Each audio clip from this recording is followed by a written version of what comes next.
Hello friends, story delight Telugu కథలు ఛానల్కి మీకు స్వాగతం. ఈ వీడియో స్టార్ట్ చేయబోయే ముందు మీకు ఒక చిన్న రిక్వెస్ట్. మీరు ఇంతవరకు ఈ వీడియోని లైక్ చేయకపోతే వెంటనే లైక్ చేయండి. మీరు చేసే లైక్ మీ ద్వారా ఓ 10 మందికి ఈ వీడియో చేరుతుంది. ఇంకా మంచి వీడియోస్ చేయడానికి చాలా మోటివేషన్ ఇస్తుంది. అందరూ వీడియోస్ని చూస్తున్నారు కానీ సబ్స్క్రైబ్ చేయట్లేదు. ప్లీజ్ సబ్స్క్రైబ్ చేసి మన ఛానల్కి సపోర్ట్ చేయండి.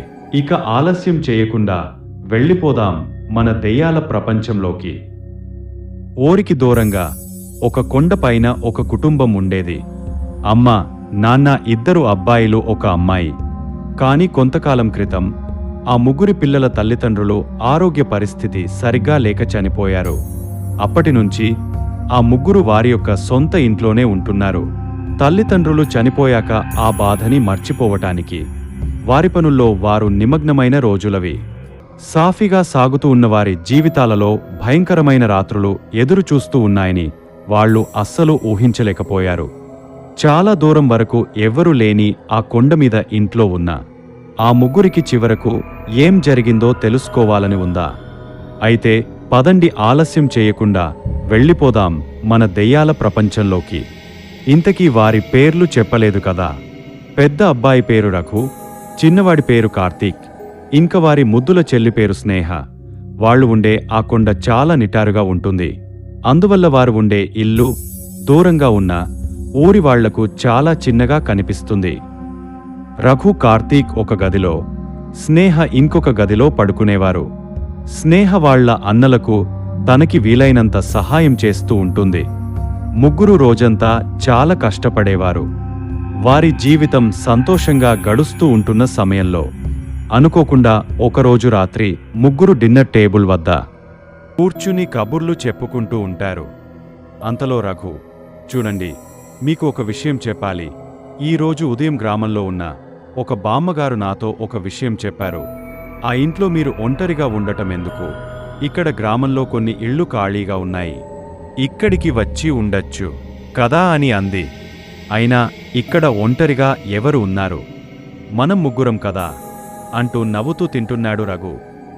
అంతలో స్నేహ, అవును రా రఘు అన్నయ్య, కాని ఈ ఇల్లు మన అమ్మ నాన్నకు గుర్తు. ఒకవేళ నీ మనసు మారి మనం ఇక్కడ నుంచి వెళ్ళిపోదాం అని నువ్వు అన్నా కూడా మేము అయితే ఇక్కడ నుంచి అస్సలు రాము. ఏమంటావ్ కార్తీక్ అన్నయ్య అంటుంది స్నేహ నవ్వుతూ. అవును స్నేహ, నిజమే. మనం ముగ్గురం ఇక్కడే ఉందాం. ఊర్లో వాళ్ళు అలానే చెబుతూ ఉంటారు. మనం మన చిన్నప్పటి నుంచి ఇక్కడే పెద్దయ్యాము. ఇక్కడే ఉందాం అంటాడు కార్తీక్ ఇద్దరి వైపు చూస్తూ. ఇక ముగ్గురు ఎవరి గదుల్లోకి వాళ్లు వెళ్లి పడుకుంటారు. అర్ధరాత్రి అవుతుంది. రఘు, కార్తీక్ వారి గదిలో, స్నేహ తన గదిలో నిద్రపోతుంటారు. బయట పున్నమి వెన్నెల కన్నులకి విందు చేస్తున్నట్టు చల్లగాలి వీస్తూ ఉంటుంది. అంతలో ఒక భయంకరమైన ఆకారం కొండపైకి వెళ్లి ఆ ఇంటి దగ్గరికి చేరుకుంటుంది. అది ఆ ఇంటి ముందు నిలుచుని ఆ ఇంటిని చూస్తూ ఉంది. ఆ వెన్నెల వెలుగులో దాని నీడ మరింత పెద్దగా మారి ఆ ఇంటి మీద పడుతుంది. అది మెల్లగా నడుస్తూ స్నేహ ఉన్న గది కిటికీ వద్దకు వెళ్లి బయట నుంచి స్నేహని చూస్తూ ఉంటుంది.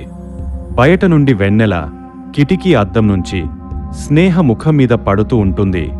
కాని ఆ ఆకారం కిటికీ వద్దకు రావడంతో స్నేహ మీద ఆ ఆకారం యొక్క నీడ పడుతుంది. కొద్దిసేపటి తర్వాత స్నేహకి మెలకువ వచ్చి కళ్ళు తెరిచి చూస్తుంది. కాని అప్పటికే ఆ ఆకారం అక్కడి నుంచి వెళ్లిపోయి ఉంటుంది. మరుసటి రోజు ముగ్గురు ఇంటి వెనుక ఉన్న పచ్చని పొలాలని చూస్తూ టీ తాగుతూ ఉంటారు. ప్రక్కన ఉన్న పెద్ద పాకలో కొన్ని ఆవులు, గొర్రెలు వంటివి ఉన్నాయి. ఇక స్నేహ టీ తాగుతూ వెళ్లి అక్కడే ఉన్న కోళ్లకు గింజలు వేస్తుంది. వారి పనుల నిమిత్తము కొండ దిగువన ఉన్న గ్రామంలోకి వెళ్లి పనులు పూర్తి చేసుకుని మళ్లీ తిరిగే ఇంటికి చేరుకునేసరికి సాయంత్రం అయ్యేది.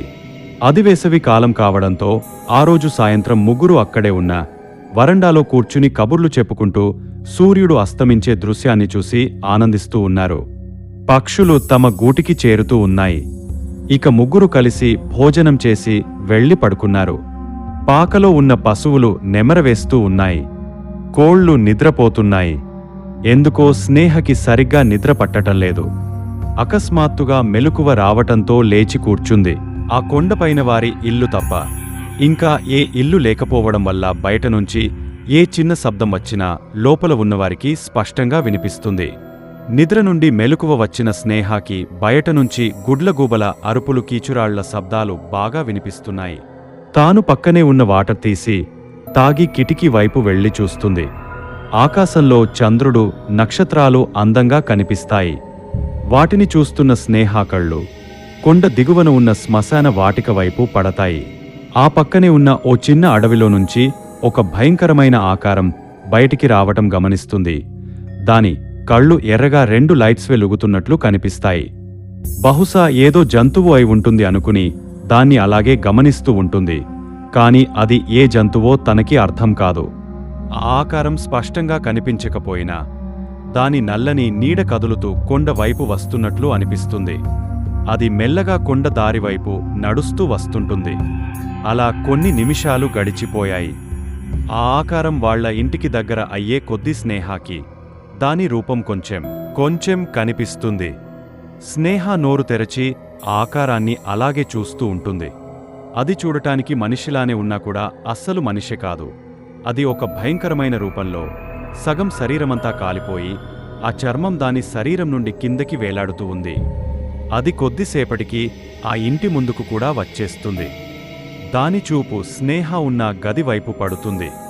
అంతే, స్నేహ ప్రాణం పోయినంత పనవుతుంది. ఆకారాన్ని స్పష్టంగా చూసిన స్నేహకి ఇక వెన్నులో వణుకు పుడుతుంది. అక్కడి నుంచి వెళ్ళిపోవాలని అనుకుంది. కాని అది కిటికీ పక్కనే ఉండటం చూసి కదిలితే దానికి తెలిసిపోతుందని స్నేహ కదలకుండా అలాగే ఉండిపోయింది. కళ్ల నుండి నీళ్లు ఆగకుండా వస్తున్నాయి. గట్టిగా అరవాలి అనుకుంది. కాని తన నోరు అస్సలు పెగలటం లేదు. ఇక తాను అక్కడే ఉంటే ప్రాణం పోవటం తథ్యం అని ఒక్కసారిగా డోర్ వద్దకు పరుగుతీసి ఓపెన్ చేస్తుంది. ఓరి దేవుడా, ఇదేంటి డోర్ అస్సలు ఓపెన్ అవ్వటం లేదు, లాక్ పడిపోయింది. బలంగా లాగుతూ దేవుణ్ణి ప్రార్థిస్తుంది. అప్పుడే తనకి పక్కనే ఉన్న టేబుల్ పైన తాళం చెవి కనిపిస్తుంది. దాన్ని తీసుకుని లాక్ ఓపెన్ చేయబోతుంది. ఒక్కసారిగా కిటికీ అద్దాలు పగలటం వినిపించి భయంతో వెనక్కి తిరిగి చూస్తుంది. అంతే, అక్కడ ఆ భయంకరమైన ఆకారం కిటికీలో నుంచి తనను చూసేస్తుంది. దాని కళ్ళు ఎర్రగా ఉంటాయి.